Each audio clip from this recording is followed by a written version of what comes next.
मुख्यमंत्र्यांनी पहिल्यांदा समृद्धी महामार्गाचा एक श्वेतपत्रिका काढावी आणि IIT सारख्या संस्थेकडून पहिल्यांदा त्याचं कॉस्ट ऑडिट करून घ्यावं। हा महामार्ग बनवायला जो खर्च आला तो खर्च खरोखरच बरोबर आहे का चुकीचा आहे हे IIT सारख्या तज्ञ संस्थाच सांगू शकतील। मुख्यमंत्र्यांच्या मध्ये हिम्मत असेल तर त्यांनी एकदा श्वेतपत्रिका काढावी, एकदा त्याचं कॉस्ट ऑडिट करावं आणि मग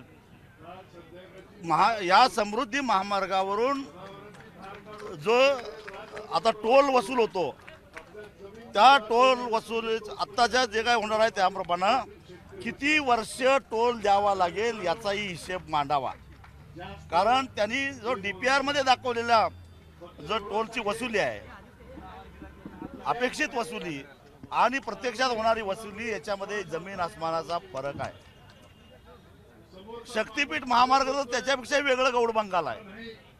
कारण समृद्धी महामार्गाचा 1 किलोमीटरचा खर्च 78 कोटीचा आहे, तर शक्तीपीठाचा अपेक्षित खर्च 107 कोटीचा आहे। म्हणजे हा त्याच्यापेक्षाही प्रचंड महागडा आहे। याच्यामध्ये प्रचंड मोठा घोटाळा आहे, भ्रष्टाचार आहे, जवळपास 50,000 कोटी रुपयाचा घोटाळा आहे। आणि म्हणून शक्तीपीठ जनतेच्या इच्छेच्या विरोधात लादणं हा मोहम्मद तुगलकी निर्णय ठरेल।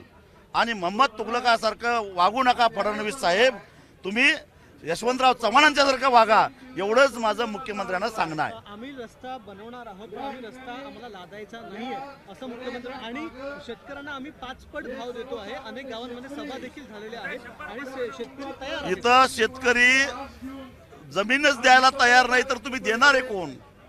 27,000 खातेदारांना तुम्ही भूमिहीन करायला निघालेला आहात आणि ही सगळी पिकाऊ जमीन आहे, उपजाऊ जमीन आहे।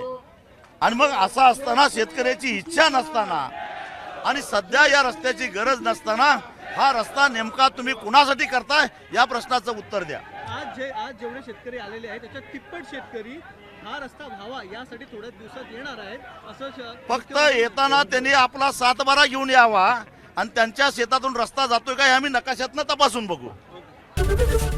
ABP माझा, उघडा डोळे बघा नीट।